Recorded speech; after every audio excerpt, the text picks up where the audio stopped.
नमस्कार, जोहार। झारखंड का एकमात्र सरकारी न्यूज चैनल क्लीन न्यूज में आपका स्वागत है।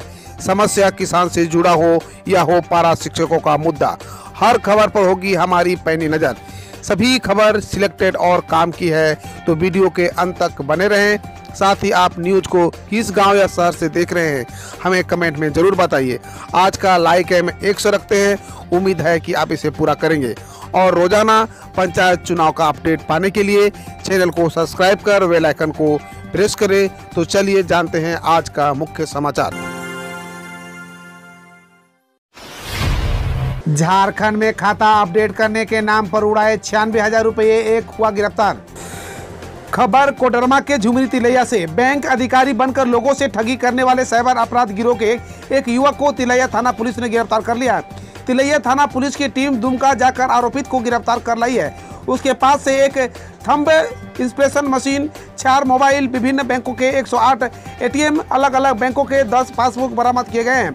पकड़ा गया आरोपी जुलकर अंसारी, पिता स्वर्गीय यूसुफ अंसारी, दुमका जिले के काठीकुंड का रहने वाला बताया जा रहा है। जानकारी के मुताबिक वो अपने 2 साथी सरफराज अंसारी उर्फ सुल्तान अंसारी और साहिल अंसारी के साथ मिलकर फोन के माध्यम से लोगों से ठगी करता था। बैग में देसी शराब डालकर बिहार जाने के फिराक में थे 3 युवक, कोडरमा में धराए।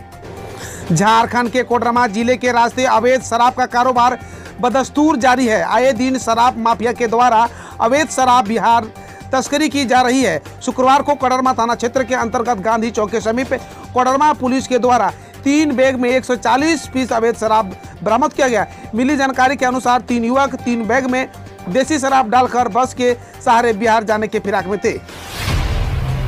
रांची ट्रैफिक पुलिस की ड्रेस पहनकर अपराधियों ने महिला का जेवरात उड़ाए। रांची में पुलिस बनकर लूट करने वाला गिरोह सक्रिय है। राजधानी में एक बार फिर से इस आपराधिक गिरोह ने महिला को निशाना बनाया। सुबह करीब 10 बजे लालपुर थाना क्षेत्र के सब्जी बाजार में 3 से 4 ट्रैफिक पुलिस की वर्दी पहनकर आए अपराधियों ने महिला के सारे जेवरात उड़ा लिए। महिला को अपराधियों ने बताया कि हमारे इंचार्ज आपको बुला रहे हैं और आगे चेकिंग हो रही है, इस कारण अपने सारे जेवरात खोलकर रुमाल में रख ले। इसी बीच महिला अपराधी से बात करने लगी, सारे जेवरात दे दिए। इस बीच अपराधियों ने सारे जेवरात बदल लिए और फरार हो गए। महिला को इस बात की जानकारी तब हुई जब उसने रुमाल खोलकर बदला हुआ नकली जेवरात देखा। तो महिला ने बताया कि सब्जी बाजार में हम लोग सब्जी खरीदे गए थे। इसी बीच अपराधियों ने घटना को अंजाम दिया।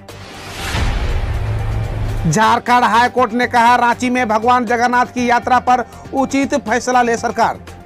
रांची में जगन्नाथ भगवान की रथ यात्रा निकालने को लेकर कल झारखंड हाईकोर्ट में सुनवाई हुई। सुनवाई के दौरान हाईकोर्ट ने कहा कि इस मामले में राज्य सरकार की उचित फैसला ले।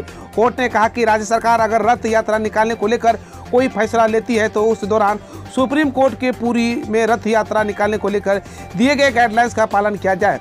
कोर्ट ने कहा कि वर्तमान में कोविड-19 के संक्रमण को देखते हुए राज्य सरकार की ओर से ही इस फैसले का लिया जाना चाहिए। रांची में जगन्नाथ भगवान की रथ यात्रा की परंपरा 300 साल से चली आ रही है। दरअसल पिछले साल 2020 में भी कोरोना संक्रमण की वजह से रांची में रथ यात्रा नहीं निकली गई थी। 12 जुलाई को इस बार भगवान जगन्नाथ, भ्राता बलभद्र और माता सुभद्रा की रथ यात्रा निकालने की तारीख है। कमांडिंग मोड पे कृषि विभाग, झारखंड के किसानों को जल्द मिलेगा केसीसी और सोइल हेल्थ कार्ड। झारखंड के कृषि, पशुपालन एवं सहकारिता मंत्री बादल पत्रलेख ने राज्य के किसानों को संपन्न बनाने पर जोर दिया है। हेमंत सरकार की कोशिश है कि राज्य में 24 लाख किसानों की स्थिति सुदृढ़ हो। नेपाल हाउस स्थित NIC में आयोजित राज्य स्तरीय कार्यशाला में उन्होंने कहा कि रिकॉर्ड कृषि उत्पादन की दिशा में राज्य सरकार तेजी से काम कर रही है।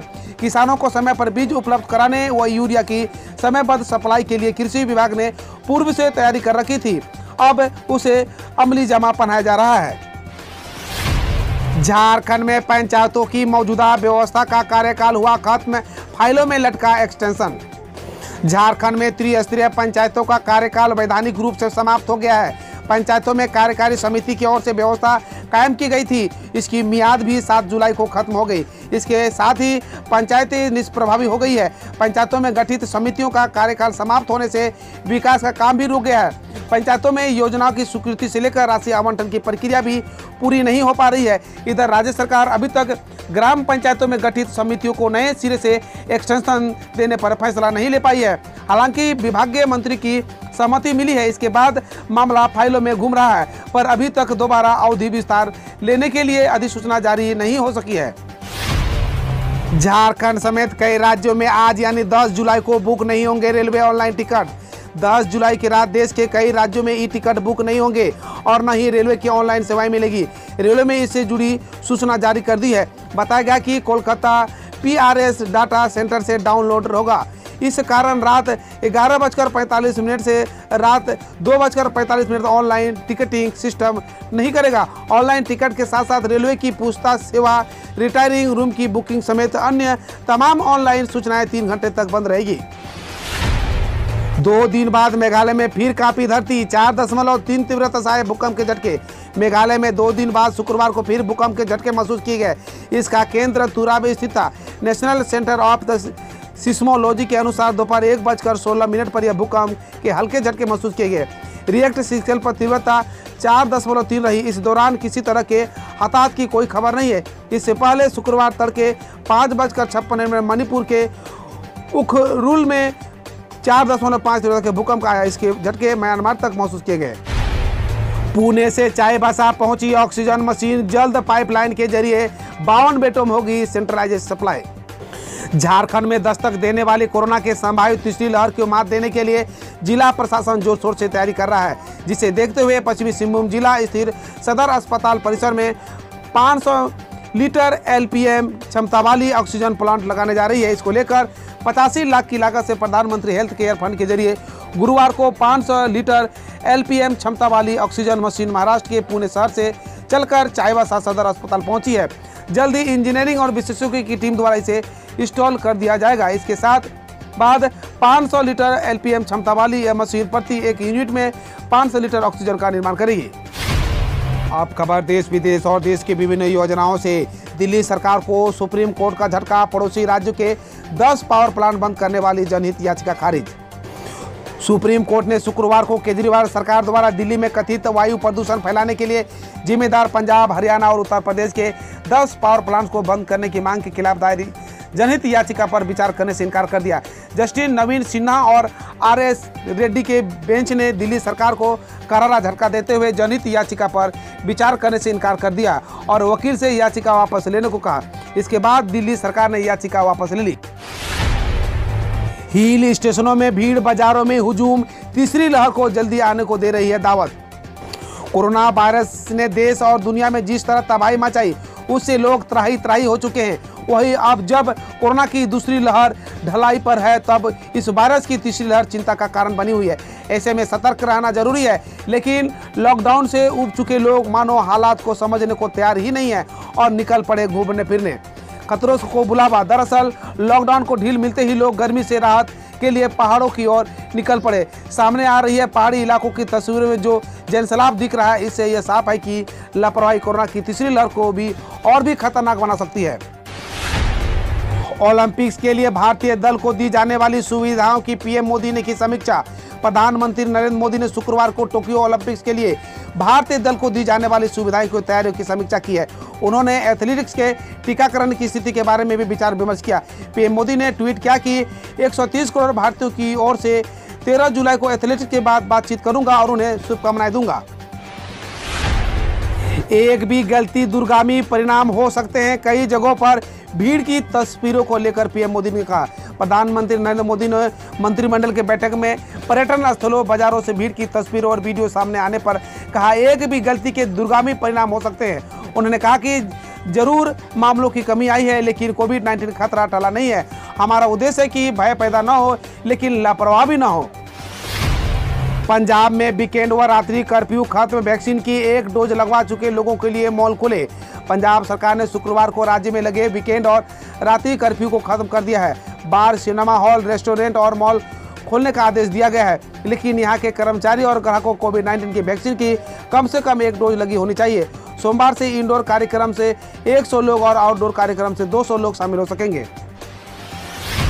मानसून में देरी के बीच किसानों को 2 घंटा अतिरिक्त बिजली मुहैया कराएगी हरियाणा सरकार। हरियाणा सरकार ने घोषणा की है कि वह मानसून में देरी के चलते धान की बुआई के लिए राज्य में किसानों को 2 घंटे अतिरिक्त बिजली मुहैया कराएगी। राज्य के ऊर्जा मंत्री रणजीत सिंह ने कहा कि मानसून आने तक किसानों को 10 घंटे बिजली उपलब्ध कराई जाएगी। मुख्यमंत्री मनोहर लाल खट्टर के निर्देश में यह निर्णय लिया गया है। मणिपुर के उखरुल में महसूस हुए भूकंप के झटके, रिएक्टर स्केल पर 4.5 मापी गई तीव्रता।